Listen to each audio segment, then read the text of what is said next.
بسم اللہ الرحمن الرحیم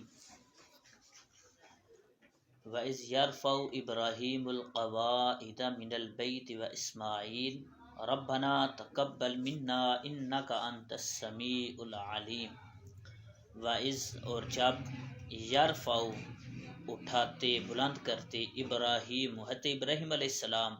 القواعد بنیادیں من البیت بیت اللہ کی یعنی خانہ کعبہ کی و اسماعیل اور حضرت اسماعیل علیہ السلام ربنا تقبل منا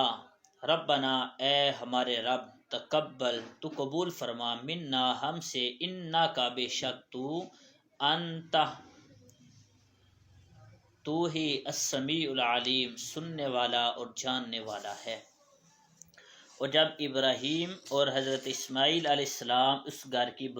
بنیادیں بلند کر رہے تھے یہ دعا کرتے ہوئے اے ہمارے رب ہم سے قبول فرما بے شک تو ہی سننے والا اور جاننے والا ہے۔ اس آیت مبارکہ میں خانہ کعبہ کی تعمیر کے حوالے سے بیان کیا گیا ہے۔ پہلی مرتبہ خانہ کعبہ کی تعمیر حضرت ابراہیم علیہ السلام نے کی اور طوفان نوح کے بعد حضرت ابراہیم علیہ السلام نے اسی بنیاد پر تعمیر فرمایا۔ یہ تعمیر خاص آپ علیہ السلام کے دست مبارک سے ہوئی۔ اس کے لیے پتھر اٹھا کر لانے کی خدمت و سعادت حضرت اسماعیل علیہ السلام کو میسر ہوئی۔ دونوں حضرات نے اس وقت یہ دعا کی کہ یا رب ہماری یہ اطاعت و خدمت قبول فرما۔ اور علامہ قسطلانی رحمۃ اللہ تعالی علیہ نے بخاری شریف کی شرح میں تحریر فرمایا کہ خانہ کعبہ کی تعمیر 10 مرتبہ کی گئی ہے۔ اس آیت سے معلوم ہوا کہ مسجدوں کی تعمیر نہایت ہی اعلیٰ عبادت اور انبیاء کرام علیہ السلام کی سنت ہے۔ اور صحیح بخاری میں کہا ہے کہ حضور علیہ السلام نے مسجد نبوی شریف کی تعمیر میں بذات خود حصہ لیا تھا۔ ربنا وجعلنا مسلمین لک ومن ذریتنا امۃ مسلمۃ لک وارنا مناسکنا وتب علینا انک انت التواب الرحیم۔ ربنا اے ہمارے رب وجعلنا کر تو ہم کو مسلمین گردن جھکانے والا لکا تیرے لیے ومن اور من سے ذریتنا ہماری اولاد میں سے امتم مسلمتن لک امتن ایک جماعت مسلمتن فرما بردار لکا تیرے لیے وارنا اور دکھا تو ہمیں مناسکنا حج کی عبادت کے قاعدے طریقے وتب علینا اور رجوع فرما علینا ہمارے اوپر انکا بے شک تو انت التواب الرحیم تو ہی التواب بہت زیادہ توبہ قبول فرمانے والا الرحیم اور مہربان ہے۔ اے ہمارے رب اور ہم دونوں کا اپنا فرما بردار رکھ اور ہماری اولاد میں سے ایک ایسی امت بنا جو تیری فرما بردار ہو اور ہمیں ہماری عبادت کے طریقے سکھا دے اور ہم پر اپنی رحمت کے ساتھ رجوع فرما بے شک تو ہی بہت توبہ قبول کرنے والا اور مہربان ہے۔ اس آیت مبارکہ میں وجعلنا مسلمین لک اور ہمیں اپنا فرما بردار رکھ، وہ حضرات حضرت ابراہیم علیہ السلام حضرت اسماعیل علیہ السلام اللہ تعالیٰ کے مطیع و مخلص بندے تھے، پھر بھی یہ دعا اس لیے مانگ رہے تھے کہ مزید اطاعت و عبادت و اخلاص اور کمال نصیب ہو۔ حضرت ابراہیم علیہ السلام حضرت اسماعیل علیہ السلام معصوم ہیں۔ آپ کی طرف سے توبہ کے جو الفاظ ادا ہوئے کہ ہماری توبہ قبول فرما، اس کا مطلب عاجزی تواضع یعنی عاجزی ہے۔ اللہ والوں کے لیے تعلیم ہے کہ خانہ کعبہ اور اس کا قرب قبولیت کا مقام ہے، یہاں دعا اور توبہ کرنا حضرت ابراہیم علیہ السلام کی سنت مبارکہ ہے۔ ربنا وابعث فیہم رسولا منہم یتلو علیہم آیاتک ویعلمہم الکتاب والحکمت ویزکیہم انک انت العزیز الحکیم۔ ربنا اے ہمارے رب وابعث اور تو بھیج فیہم ان میں رسولاً ایک رسول منہم ان میں سے یتلو پڑھے وہ علیہم ان پر آیاتی کا تیری آیتیں وَيُعَلِّمُهُمْ اور سکھائے ان کو الکتاب والحکمہ کتاب اور حکمت وَيُزَكِّيهِمْ اور پاک فرمائے ان کو انکا بے شک تو انت العزیز الحکیم تو ہی غالب اور حکمت والا ہے۔ اے ہمارے رب اور ان کے درمیان انہی میں سے ایک رسول بھیج جو ان پر تیری آیتوں کی تلاوت فرمائے اور انہیں تیری عبادت اور پختہ علم سکھائے اور انہیں خوب پاک اور پاکیزہ فرما دے، بے شک تو ہی غالب حکمت والا ہے۔ حضرت ابراہیم علیہ السلام اور حضرت اسماعیل علیہ السلام کی یہ دعا سید الانبیاء صلی اللہ تعالی علیہ وآلہ وسلم کے لیے تھی۔ خانہ کعبہ کی تعمیر کی عظیم خدمت بجا لانے اور توبہ استغفار کرنے کے بعد حضرت ابراہیم اور حضرت اسماعیل علیہ السلام نے یہ دعا کی کہ یا رب عز و جل اپنی حبیب نبی آخر الزمان حضرت محمد مصطفیٰ صلی اللہ علیہ وسلم کو ہماری نسل میں ظاہر فرما اور یہ شرف ہمیں عنایت فرما۔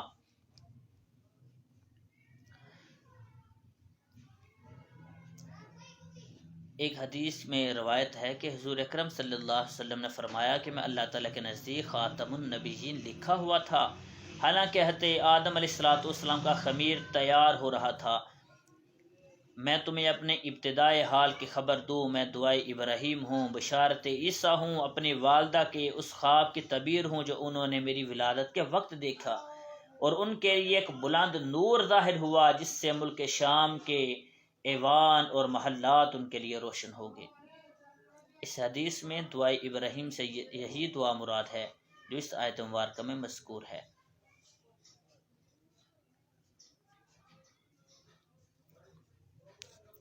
وَمَن يَرْغَبُ عَن مِّلَّةِ إِبْرَاهِيمَ إِلَّا مَن سَفِهَ نَفْسَهُ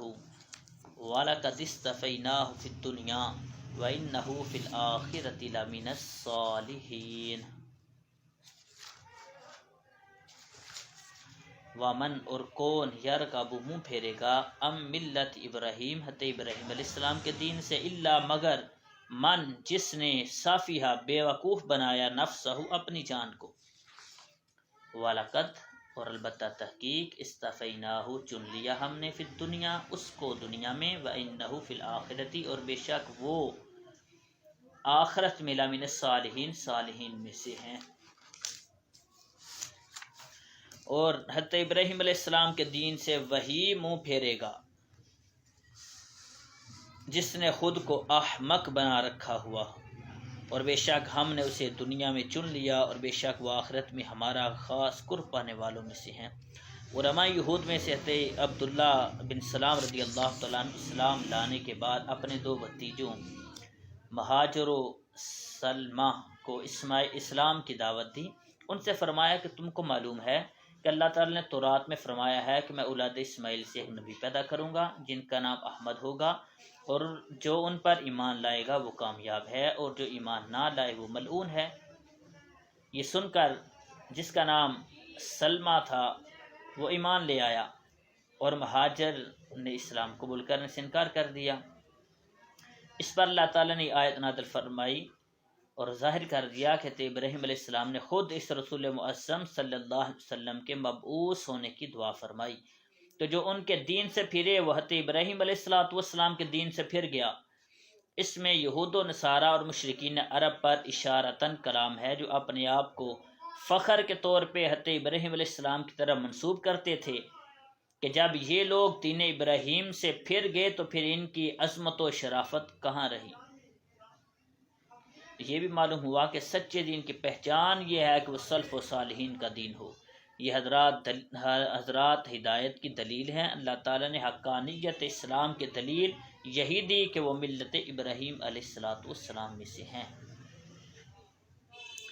اذ قال لہ ربہ اسلم، اذ جب قال فرمایا لہو اس کے لیے رب اس کے رب نے اسلم کہ تو گردن چکا، قالا کہا اسلم تو کہ میں نے گردن چکائی لرب العالمین تمام جہانوں کے رب کے لیے۔ ووصى بها ابراہیم بنیہ و یعقوب، ووصى اور وصیت کی بہا اس کے ساتھ ابراہیم، تو ابراہیم علیہ السلام نے بنی ہی اپنے بیٹوں کو، و یعقوب اور حضرت یعقوب علیہ السلام نے، یا بنی جا اے میرے بیٹو، ان اللہ بے شک اللہ تعالیٰ نے اصطفیٰ چن لیا، لکم تمہارے لیے، الدین دین کو، فلا تموتن پس نہ تم مرو، الا مگر، وانتم اس حال میں کہ تم مسلمون مسلمان ہو۔ اور یاد کرو جب اس کے رب نے اسے فرمایا کہ فرما برداری کر، تو اس نے عرض کی میں نے فرما برداری کی، اس کی جو تمام جہانوں کا پالنے والا ہے۔ اور حضرت ابراہیم اور حضرت یعقوب علیہ السلام نے اپنے بیٹوں کو اسی دین کی وصیت کی کہ اے میرے بیٹو، بے شک اللہ نے یہ دین تمہارے لیے چن لیا ہے، تو تم ہرگز نہ مرنا مگر اس حال میں کہ تم مسلمان ہو۔ اس سے معلوم ہوا کہ والدین کو صرف مال کے متعلق ہی وصیت نہیں کرنی چاہیے، بلکہ اولاد کو عقائد صحیحہ، اعمال صالحہ، دین کی عصمت، دین پر استقامت، نیکیوں پر قائم رہنا اور گناہوں سے دور رہنے کی وصیت بھی کرنی چاہیے۔ اولاد کو دین سکھانا، ان کی صحیح تربیت کرتے رہنا والدین کی ذمہ داری ہے۔ حضور صلی اللہ علیہ وسلم نے فرمایا کہ اپنی اولاد کے ساتھ نیک سلوک کرو اور انہیں اچھے ادب سکھانے کی کوشش کرو۔ حضرت عبداللہ بن عمر رضی اللہ تعالیٰ عنہما نے ایک شخص سے فرمایا اپنے بچے کی اچھی تربیت کرو، کیونکہ تم سے تمہاری اولاد کے بارے میں پوچھا جائے گا کہ تم نے اس کی کیسی تربیت کی اور تم نے اسے کیا سکھایا۔ اسی طرح حضرت نبی رحمت صلی اللہ علیہ وسلم کا فرمان ہے کہ کسی باپ نے اپنے بچے کو ایسا عطیہ یعنی تحفہ نہیں دیا جو اچھے ادب سے بہتر ہو، یعنی اولاد کے لیے سب سے اچھا تحفہ یہ ہے کہ والدین اولاد کی اچھی تربیت کریں۔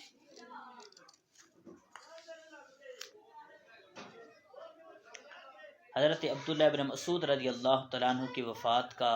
جب وقت قریب آیا تو ان کے بیٹے حضرت عبد الرحمن نے عرض کی کہ مجھے کچھ وصیت کیجیے، تو حضرت عبداللہ بن مسعود نے فرمایا کہ میں تمہیں وصیت کرتا ہوں کہ تم اللہ سے ڈرتے رہو، زیادہ وقت اپنے گھر میں رہو، اپنی زبان کی حفاظت کرو اور اپنی خطاؤں پر رویا کرو۔ ام کنتم شہداء اذ حضر یعقوب الموت، ام کیا کنتم تھے تم شہداء موجود، اذ حضر جب آئی یعقوب الموت حضرت یعقوب علیہ السلام کو موت، اس کالا جب فرمایا آپ نے لبنی ہی اپنے بیٹوں کے لیے، ما تعبدون کہ تم کس کی پوجا کرو گے، من بعدی میرے بعد، قالو کہا انہوں نے، نعبدو ہم عبادت کریں گے، الہ کا آپ کے رب کی، و الہ آبائی کا اور آپ کے آباء و اجداد کے رب کی، یعنی حضرت ابراہیم علیہ السلام، ابراہیم و اسماعیل و اسحاق، حضرت ابراہیم، حضرت اسماعیل اور حضرت اسحاق علیہ السلام، الہ واحدہ، الہن معبود، واحدہ ایک معبود کی، وَنَحْنُ لَهُ مُسْلِمُونَ اور ہم اسی کے لیے گردن جھکانے والے ہیں۔ اے یہودیو، کیا تم اس وقت موجود تھے جب یعقوب علیہ السلام کے وصال کا وقت آیا، جب انہوں نے اپنے بیٹوں سے فرمایا اے بیٹو میرے بعد تم کس کی عبادت کرو گے؟ تو انہوں نے کہا کہ ہم آپ کے معبود، آپ کے آباء و اجداد حضرت ابراہیم، حضرت اسماعیل، حضرت اسحاق کے معبود کی عبادت کریں گے جو ایک معبود ہے اور ہم اس کے فرما بردار ہیں۔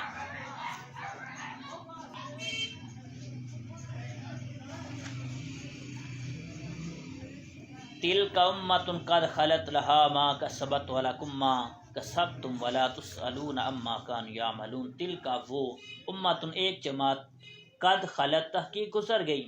لہا ما کسبت اس کے واسطے جو اس نے کمایا، ولکم اور تمہارے واسطے ما کسبتم جو تم نے کمایا، ولا تسألون نہ پوچھا جائے گا تم سے، عما كانوا یعملون اس چیز کے بارے میں جو وہ کرتے تھے۔ وہ ایک امت ہے جو گزر چکی ہے، ان کے اعمال ان کے لیے ہیں اور تمہارے اعمال تمہارے لیے ہیں، اور تم سے ان کے کاموں کے بارے میں نہیں پوچھا جائے گا۔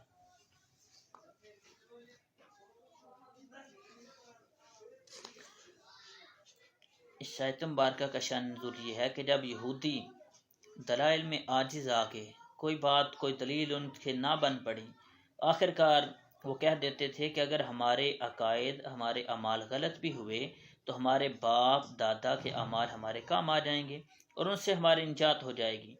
ان کے رد میں یہ آیت مبارک نازل ہوئی کہ لہا ما کسبت ولکم ما کسبتم، کہ وہ جو ایک امت تھی اس کے اعمال ان کے لیے ہیں جو انہوں نے کمائے ہیں، اور تمہارے اعمال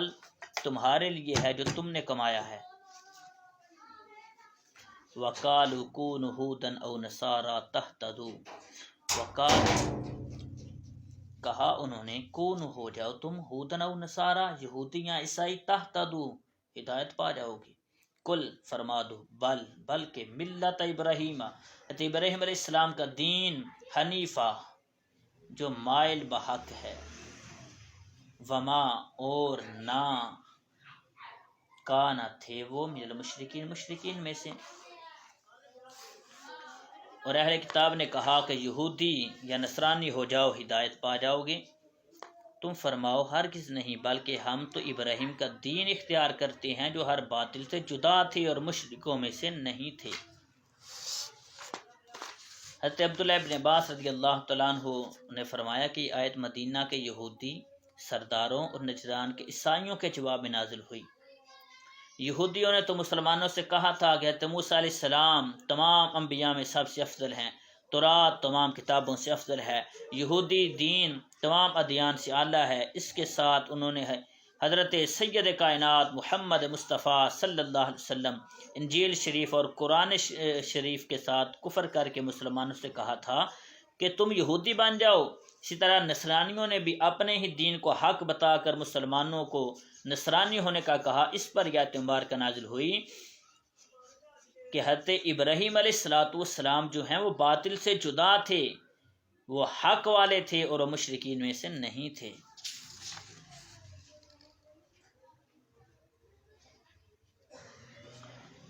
اس سے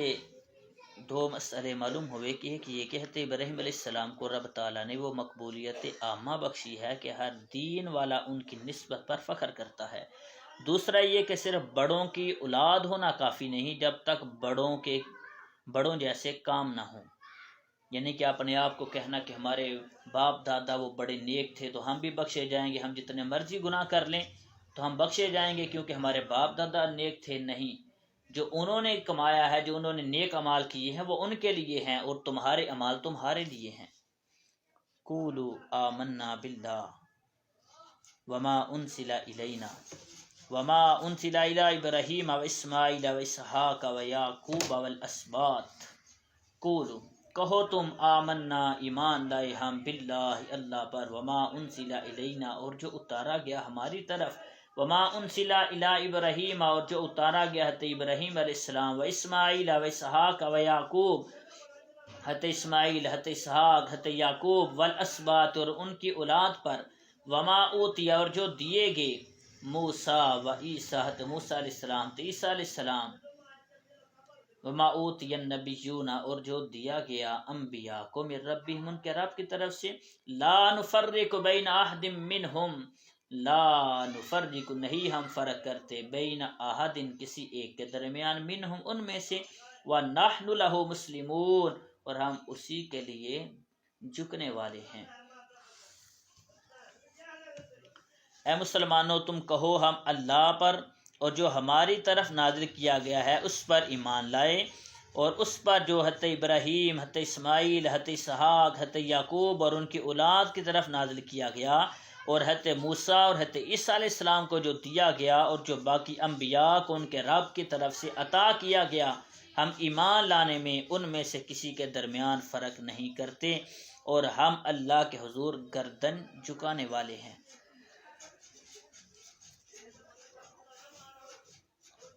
یہاں پر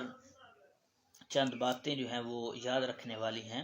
کہ تمام انبیاء کرام علیہم السلام اور تمام کتابوں پر ایمان لانا ضروری ہے۔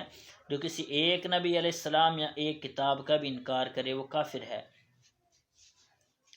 انبیاء کرام علیہ السلام کے درجوں میں فرق ہے، ایسا کہ 3 سپارے میں ارشاد ہے، مگر ان کی نبوت میں فرق نہیں ہے۔ فَإِنْ آمَنُوا بِمِثْلِ مَا آمَنْتُمْ بِهِ فَقَدِ اهْتَدَوْا فَإِنْ پس اگر آمنو تم ایمان لو بِمِثْلِ اس کے مثل ما انتم اس کی مثل جو ایمان لائے بھی اس کے ساتھ فقط اہتدوا پس تحقیق وہ ہدایت پا گئے وَإِن تَوَلَّوْا اور اگر وہ پھر جائیں فَإِنَّمَا پس سوائے اس کے نہیں فی شقاق کہ وہ مخالفت میں ہیں فَتَيَكْفِيكَهُمُ اللَّهُ پس ان قریب کافی ہوگا تمہیں ان کے مقابلے میں اللہ وَهُوَ السَّمِيعُ الْعَلِيمُ اور وہ سننے والا اور جاننے والا ہے۔ پھر اگر وہ بھی یوں ہی ایمان لے آئیں جیسے تم ایمان لائے ہو تب تو وہ ہدایت پا گئے، اور اگر منہ پھیر جائیں تو وہ صرف مخالفت میں پڑے ہوئے ہیں۔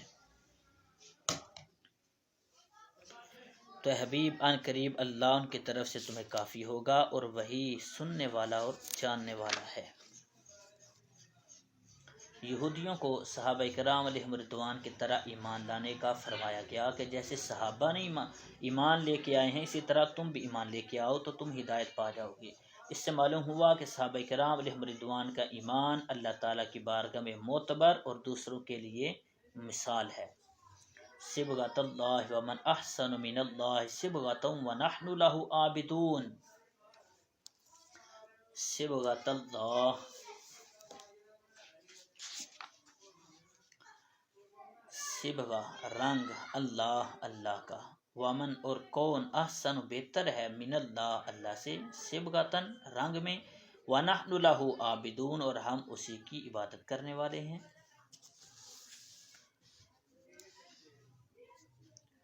ہم نے اللہ کا رنگ اپنے اوپر چڑھا لیا، اور اللہ کے رنگ سے بہتر کس کا رنگ ہے، اور ہم اسی کی عبادت کرنے والے ہیں۔ جس طرح رنگ کپڑے کے ظاہر و باطن میں سرایت کر جاتا ہے، اسی طرح اللہ تعالیٰ کے دین کے سچے عقائد ہمارے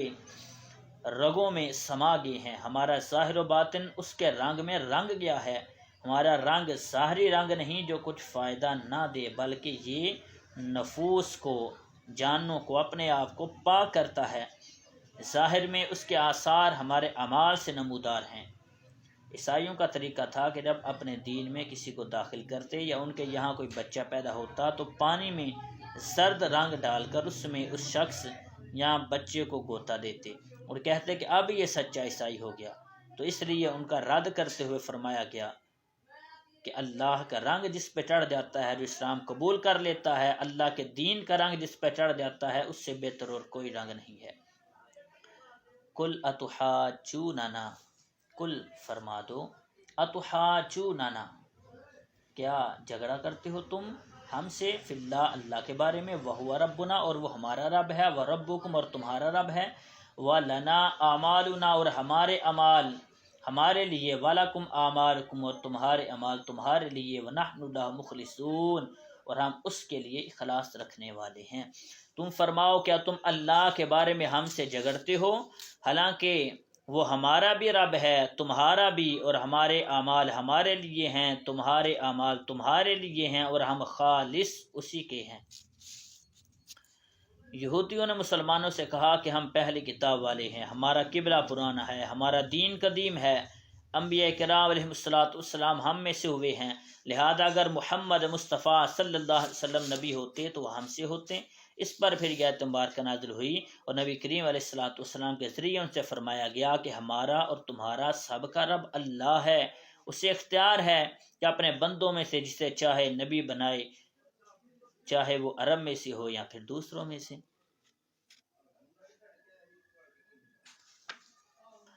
ام تقولون ان ابراہیم و اسماعیل و اسحاق، ام کیا تقولون تم کہتے ہو، ان بے شک ابراہیم علیہ السلام و اسماعیل حضرت اسماعیل علیہ السلام، و اسحاق و یعقوب حضرت اسحاق حضرت یعقوب، والاسباط اور ان کی اولاد، کانو تھے وہ، ہودن و نصارى یہودی یا پھر عیسائی۔ کل فرما دیجئے، انتم کیا تم اعلم زیادہ جانتے ہو، ام اللہ یا اللہ زیادہ جانتا ہے، ومن اسلم اور کون بڑا ظالم ہے، ممن اس سے جو کاتما چھپائے، شہادتن گواہی کو، اندہ جو اس کے پاس ہے، من اللہ اللہ کی طرف سے، وما اللہ بغافل عما تعملون اور خدا تمہارے اعمال سے بے خبر نہیں ہے۔ یہودیوں نے کہا کہ ابراہیم علیہ السلام، اسماعیل علیہ السلام جو ہیں وہ یہودی تھے، اور عیسائی کہتے تھے کہ وہ عیسائی تھے۔ ان کے رد میں یہ آیت مبارکہ نازل ہوئی کہ یہودیت عیسائیت تو ان کے بعد دنیا میں آئی ہے، وہ کیسے دین پر ہوئے؟ یہودیوں نے کہا کہ ابراہیم اسماعیل علیہ السلام یہودی ہیں، عیسائیوں نے کہا کہ وہ عیسائی ہیں۔ تو اللہ نے فرمایا کہ تم کیسے یہ کہہ سکتے ہو، حالانکہ وہ تو تم سے پہلے تھے، وہ تم سے پہلے گزر چکے ہیں۔ ابراہیم علیہ السلام اسماعیل علیہ السلام، یہ یہودی اور عیسائی جو ہیں یہ تو بعد میں آئے ہیں، وہ تو پہلے گزر چکے ہیں۔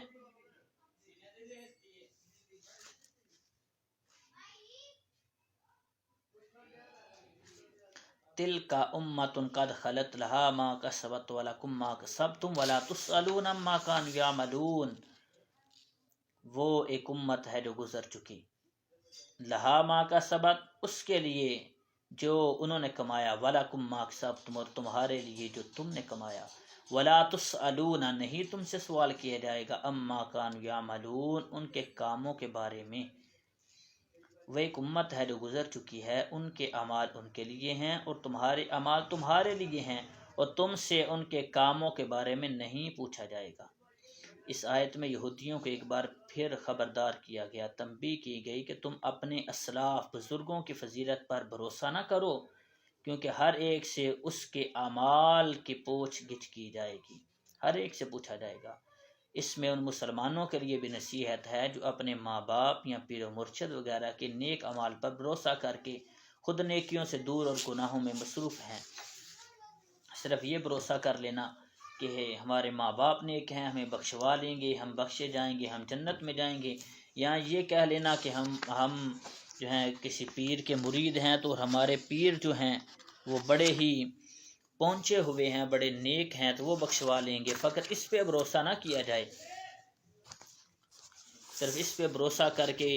نماز نہ پڑھنا، روزہ نہ رکھنا، یہ بہت بڑی بے وقوفی ہے۔ اس پر بھروسہ نہ کیا جائے، ان کے اعمال ہیں، ان سے پوچھا جائے گا، اور تم نے اگر نماز نہ پڑھی اور اگر گناہوں پہ گناہ کرتے رہے تو تم سے اس کے بارے میں پوچھا جائے گا۔